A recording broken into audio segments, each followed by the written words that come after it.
Qaraciyər üçün faydalıdır, yoxsa zərərli? Alkoqol qəbul etmək.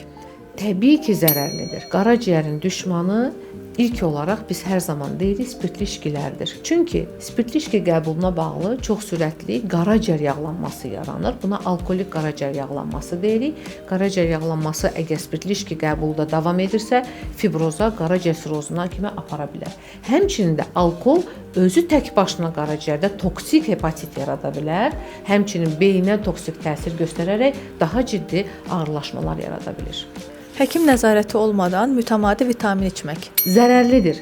Bəzi vitaminləri yoxlatmadan qəbul etmək, son zamanlar xüsusən də dəb olan vitamin D-ni yoxlatmadan qəbul etmək hiperdoza səbəb olur. Bu yaxınlarda bir pasientimdə 100-ün üzərində vitamin D ola-ola yenə qəbul edirdi. Bunun qarşısını aldıq, çünki vitaminlər də artıq dozada qəbul edəndə qaraciyərə toksik təsir göstərə bilir. Şəkər və ağunun azaldılması. Təbii ki, faydalıdır. Hətta bəzi insanlarda, şəkərli diabet xəstələrində, ciddi insulin dirənci olan insanlarda biz tamamilə ağunun çıxarılmasını, şəkərin tamamilə rasiondan çıxarılmasını tövsiyə edirik. Çünki qaraciyər yağlamasının ən önəmli səbəblərindəndir. Qaraciyər təmizləyən bitki çayları. Uzun müddət çox istifadə edilirsə zərərlidir. Çünki qaraciyər üçün toksik təsir göstərə bilər.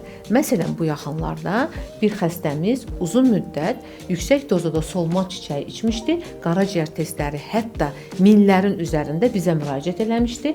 Araşdıran zaman, sual-cavab edən zaman belə məlum oldu ki, ödümü təmizləyirdim, qaraciyəri təmizləyirdim, ona görə solma çiçəyi içirdim. Mütləq həkim tövsiyəsindən yararlanın və istifadə olunacaq dozanı keçməyin. Hər təbii olan bir şey faydalı deyildir. Daimi hərəkət və gəzinti. Çox faydalıdır.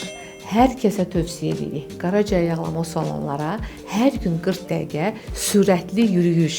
Bu bir dərman kimidir. Yürüyə bilmirsiniz, rəqs edin. Rəqs edə bilmirsiniz, üzgüçülüklə məşğul olun. Hər nə etsək, hərəkət qaraciyər üçün faydalıdır.